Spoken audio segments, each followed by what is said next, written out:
Hi friends, இன்றைக்கி நம்ம ஷாப்பில் பார்க்க போகிற டாபிக் பார்த்திங்கன்னா ஸ்டாட்டிக் ஃபீல்ட்ஸ் அப்படின்றத பற்றி பார்க்க போகிறோம். ஸோ ஸ்டாட்டிக் ஃபீல்ட்ஸ்னால் ஒன்றும் இல்லை, நம்ம இனிஷியலாக நம்ம ஒரு வேல்யூஸ் அசைன், அதாவது ஒரு வேரியபிள் டிக்ளேர் பண்ணி அதுக்கு நான் வேல்யூஸ் அசைன் பண்ணாமல் விட்டாலும் அதை டிஃபால்ட்டாக இருக்கிற 0 அப்படின்ற வேல்யூ அதுக்கு வந்து அசைன் பண்ணிக்கும். ஸோ இதுதான் வந்து ஸ்டாட்டிக் ஃபீல்ட்ஸ் அப்படின்னு சொல்லுவாங்க. இதை நம்ம எப்படி ப்ரோக்ராமில் போடலாம் அப்படின்றத பற்றி இப்போ பார்ப்போம். ஃபர்ஸ்ட் ஆஃப் ஆல் நம்ம என்ன பண்ணுறோம் அப்படின்னு பார்த்திங்கன்னா, ஒரு நோட்பேட் ஃபைல் நான் ஒன்று க்ரியேட் பண்ணிக்கிறேன். ஜஸ்ட் நான் இதை என்ன பண்ணுறேன்னா, டெஸ்க்டாப்பில் ஸ்டாட்டிக் ஃபீல்ட்ஸ் அப்படின்னு போட்டு நான் சேவ் பண்ணிக்கிறேன். ஸ்டாட்டிக் _fields fields.cs அப்படின்றத போட்டு நான் சேவ் பண்ணிக்கிறேன். ஸோ ஃபஸ்ட் நம்ம என்ன பண்ணுறோம் அப்படின்னு பார்த்தீங்கன்னா, ஹெடர் ஃபைல்ஸ் போடுறோம். ஸோ ஹெடர் ஃபைல்ஸ் பார்த்திங்க அப்படின்னா யூஸிங் சிஸ்டம் அப்படின்றத போட்டுக்கிறேன். தென் மெயின் கிளாஸுக்கு பார்த்திங்க அப்படின்னா மெயின் கிளாஸ் நேமாக நம்ம என்ன பண்ணுறோம் அப்படின்னா, நம்ம ப்ரோக்ராமில் போட்ட ப்ரோக்ராமோட நேமையே வந்து நம்ம மெயின் கிளாஸாக கொடுக்கணும். ஸோ ஸ்டாட்டிக் _fields அப்படின்றத நான் கொடுத்துக்கிறேன். நெக்ஸ்ட் பார்த்திங்க அப்படின்னா public static void main. So public static void main பார்த்திங்கன்னா நம்ம மெயின் கிளாஸ்க்குள்ளே போட்டுக்கலாம். static static void main. So மெயினோட ஃபஸ்ட் லெட்டர் பார்த்திங்கன்னா நம்ம கேப்ஸில் இருக்கணும். ஸோ அந்த மாதிரி நம்ம போட்டுக்கலாம். ஸோ இப்போ நம்ம என்ன பண்ணுறோம் அப்படின்னு பார்த்திங்கன்னா, நம்ம இன்னொரு கிளாஸ் வந்து நம்ம வந்து டிக்ளேர் பண்ண போகிறோம். ஸோ அந்த கிளாஸில் தான் நம்ம வந்து கன்ஸ்ட்ரக்டர் யூஸ் பண்ணி வேல்யூஸ் வந்து அசைன் பண்ண போகிறோம். ஸோ அந்த கிளாஸ் பார்த்திங்க அப்படின்னா கிளாஸ் மை கிளாஸ் அப்படின்றத நான் எக்ஸாம்பிளுக்கு போட்டுக்கிறேன். மை கிளாஸ் அப்படின்னு போட்டுக்கிறேன். நெக்ஸ்ட் பார்த்திங்க அப்படின்னா நம்ம வந்து வேரியபிள்ஸ் வந்து அசைன் பண்ண போகிறோம். நான் எக்ஸாம்பிளுக்கு என்ன பண்ணுறேன் அப்படின்னா, ஒரு 3 வேரியபிள்ஸ் அசைன் பண்ணுறேன். அதில் ஏதாவது ஒரு வேரியபிள்ஸ்க்கு மட்டும் நான் வந்து வேல்யூஸ் கொடுக்காம விட்டுறேன். ஸோ அந்த வேரியபிள்ஸ்க்கு நமக்கு ஆட்டோமேட்டிக்காக வேல்யூஸ் அசைன் ஆகிறது உங்களுக்கு தெரியும். ஓகேங்களா? ஸோ நம்ம மெயின் கிளாஸ்லேருந்து அக்சஸ் பண்ணுறதுனால நமக்கு பப்ளிக்கில் நம்ம டிக்ளேர் பண்ணிக்கலாம். Public static. ஸோ நம்ம ஸ்டாட்டிக்காக டிக்ளேர் பண்ணும்போது நமக்கு வந்து ஸ்டாட்டிக் அப்படின்ற கீவேர்டு வேணும்.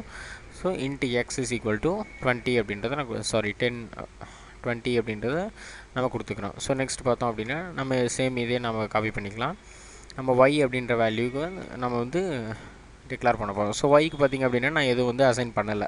ஓகேங்களா? இந்த நெக்ஸ்ட் பார்த்திங்க அப்படின்னா நம்ம z அப்படின்ற வேரியபிளை டிக்ளேர் பண்ண போகிறோம். ஸோ zக்கு நான் என்ன பண்ணுறேன் அப்படின்னு பார்த்திங்கன்னா 25 அப்படின்ற வேல்யூவை நான் கொடுத்துக்கிறேன். நெக்ஸ்ட் நம்ம என்ன பண்ண போகிறோம் அப்படின்னு பார்த்திங்கன்னா, ஜஸ்ட் ஒரு கன்ஸ்ட்ரக்டர் க்ரியேட் பண்ணி ஸோ அதன் மூலிமா இந்த மூணுக்கும் வந்து வேல்யூஸ் வந்து அசைன் பண்ண போகிறோம். ஸோ ஃபஸ்ட் நான் இந்த வேல்யூஸை நான் பிரிண்ட் பண்ணிடுறேன். ஸோ அதை பிரிண்ட் பண்ணுறதுக்கு பார்த்தோம் அப்படின்னா அந்த மை கிளாஸ் அப்படின்ற கிளாஸுக்கு நம்ம ஒரு ஆப்ஜெக்ட் க்ரியேட் பண்ணோம். ஸோ அதுக்காக மை கிளாஸ் ஸ்பேஸ் எம் அப்படின்ற ஆப்ஜெக்ட் க்ரியேட் பண்ணிக்கிறேன். ஈக்குவல் டு new அப்படின்ற ஆப்பரேட்டர், தென் மை கிளாஸ் அப்படின்றத போட்டுக்கிறேன். ஸோ இதில் பார்த்திங்க அப்படின்னா தென் இந்த மை கிளாஸ் அப்படின்றதில் பார்த்திங்க அப்படின்னா நான் வந்து ஒரு ஆர்குமெண்ட் பாஸ் பண்ண போகிறேன். ஸோ இதை தான் வந்து கன்ஸ்ட்ரக்டராக நான் வந்து யூஸ் பண்ண போகிறேன். இதுக்கு பார்த்தோம் அப்படின்னா பப்ளிக் வாய்டு நெக்ஸ்ட் பார்த்திங்க அப்படின்னா மை கிளாஸ் அப்படின்றத கொடுத்துக்கிறேன். மை கிளாஸ் அப்படின்றத கொடுத்துட்டு தென் இதில் ஆர்குமெண்ட்டாக int i அப்படின்றத நான் பாஸ் பண்ணிக்கிறேன். ஓகேங்களா? தென் நம்ம அந்த 25 அப்படின்ற வேல்யூவை நம்ம எல்லாத்துக்கும் அசைன் பண்ண போகிறோம். So x is equal to iன்னு கொடுத்துக்கிறேன். தென் நெக்ஸ்ட் பார்த்திங்க அப்படின்னா y is equal to i அப்படின்றத கொடுத்துக்கிறேன். Next z is equal to i அப்படின்றத கொடுத்துக்கிறேன். ஸோ இப்போ பார்த்திங்க அப்படின்னா நமக்கு 3 வேல்யூஸும் அசைன் ஆகிடுச்சு. நான் என்ன பண்ணுறேன்னா ஃபங்க்ஷன் காலிங்க்கு முன்னாடி அந்த வேல்யூஸ் எல்லாம் பிரிண்ட் பண்ண போகிறேன். ஸோ அப்போ தான் வந்து நமக்கு டிஃப்ரென்ஸ் தெரியும். ஸோ console.write லைனில் டபுள் கோட்ஸ் யூஸ் பண்ணி நான் என்ன பண்ணுறேன்னா வேல்யூஸ் வந்து பிரிண்ட் பண்ண போகிறேன். ஸோ ஃபஸ்ட்டு நமக்கு பிரிண்ட் ஆகிற வேல்யூ பார்த்திங்கன்னா 0 வேல்யூ பிரிண்ட் ஆகணும். நெக்ஸ்ட்டு 1, நெக்ஸ்ட்டு 2 அப்படின்றது பிரிண்ட் ஆகணும். ஃபஸ்ட் நம்ம 0 வேல்யூ, நெக்ஸ்ட்டு 1, நெக்ஸ்ட்டு வந்து நமக்கு 2.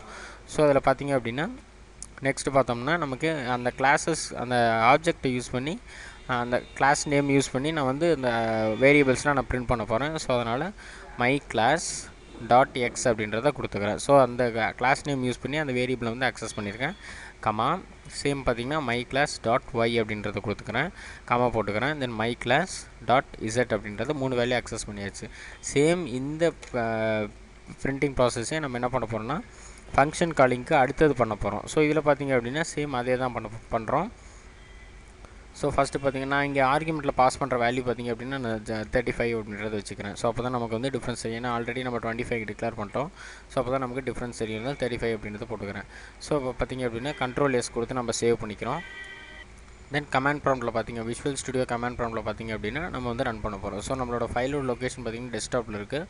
ஸோ நான் என்ன பண்ணுறேன்னா டெஸ்க்டாப்பில் வந்து ரன் பண்ண போகிறேன். So CSC space static fields.cs அப்படின்றத கொடுக்குறேன். ஜஸ்ட் என்டர் கொடுத்தா போதும். நம்ம பார்த்திங்க அப்படின்னா my class cannot be same as their enclosing type அப்படின்றது ஏதோ எரர் சொல்லியிருக்கு. ஸோ அது என்னன்றதை பார்ப்போம். ஸோ என்ன எரர்னு பார்த்தோம்னா நமக்கு வந்து என்ன எரர் வந்திருக்குன்னு பார்க்கலாம். ஸோ பார்த்திங்க அப்படின்னா my class member names cannot be same as than enclosing type அப்படின்ட்டு வந்திருக்கு. ஸோ நான் பார்த்திங்க அப்படின்னா நம்ம ஃபங்க்ஷன் மாதிரி நம்ம வந்து இதை டிக்ளேர் பண்ணிட்டோம். ஸோ இது ஃபங்க்ஷன் மாதிரி பண்ணாமல் நம்ம டேரெக்டாக கன்ஸ்ட்ரக்டர் மாதிரியே நம்ம பண்ணிக்கலாம். ஸோ இப்போ பார்த்திங்க அப்படின்னா நம்ம ஃபங்க்ஷன் நேமும் கிளாஸ் நேமும் சேமாக இருக்கிறதுனால இது கன்ஸ்ட்ரக்டர் அப்படின்னு சொல்லிக்கலாம். ஸோ கண்ட்ரோல் எஸ் கொடுத்து நான் அகைன் சேவ் பண்ணிக்கிறேன். தென் விஷுவல் ஸ்டுடியோவில் போய்ட்டு நான் வந்து ரன் பண்ணுறேன். ஸோ இப்போ பார்த்திங்க அப்படின்னா நமக்கு எரர்ஸ் எதுவும் இல்லை. ஸோ நெக்ஸ்ட் பார்த்திங்க அப்படின்னா நம்ம கம்பைல் ரன் பண்ண போகிறோம். ஸோ ஸ்டாட்டிக் வீல்ஸ் டாட் டிஎக்ஸி அப்படின்றத நம்ம ரன் பண்ணுறோம். ஸோ இப்போ பார்த்திங்க அப்படின்னா நமக்கு வேல்யூஸ் வந்து 20, 0, 25 அப்படின்றது பிரிண்ட் ஆகிருக்கு. ஸோ ஃபஸ்ட் நம்ம கொடுத்த வேல்யூஸ் 20, இங்கே நமக்கு ஸ்டாட்டிக்காக இருக்கிறதுனால நமக்கு ஆட்டோமேட்டிக்காக 0 அப்படின்றது அசைன் ஆகிடுச்சு. ஸோ இங்கே பார்த்திங்க அப்படின்னா உங்களுக்கு தெரியும். நெக்ஸ்ட் இசட்டோட வேல்யூ பார்த்திங்க அப்படின்னா 25 அப்படின்றது அசைன் ஆகிடுச்சு. நெக்ஸ்ட்டு பார்த்தோம் அப்படின்னா நம்ம அகைன் ஃபங்க்ஷன் காலிங்க்கு அப்புறம் நம்ம பிரிண்ட் பண்ணியிருக்கோம். ஸோ 35 அப்படின்ற வேல்யூவில் இங்கே பாஸ் பண்ணியிருக்கோம். ஸோ இங்கே பாஸ் பண்ணோம் அப்படின்னா நமக்கு வந்து எக்ஸ், ஒய், இசட் எல்லாத்துக்குமே 35 அப்படின்றது அசைன் ஆகிடும். ஸோ அதே தான் வந்து நமக்கு இங்கே அவுட்புட்டாக வந்திருக்கு. எக்ஸு, ஒய், இசட் எல்லா வேல்யூஸும் நமக்கு 35 அப்படின்றது வந்திருக்கு. ஸோ இந்த மாதிரி நீங்கள் ஸ்டாட்டிக் அப்படின்றத நீங்கள் தேவையான இடத்துல உங்களால் யூஸ் பண்ணிக்க முடியும். இந்த மாதிரி அட்வான்ஸ்டு கோர்ஸோட வீடியோஸ் உங்களுக்கு வேணும் அப்படின்னு பார்த்தீங்கன்னா www.tutorjobs.com விசிட் பண்ணுங்கள். தென் யூடியூப்பில் tutorjobs அப்படின்ற சேனலில் சப்ஸ்கிரைப் பண்ண மறந்துடாதீங்க. Thank you friends.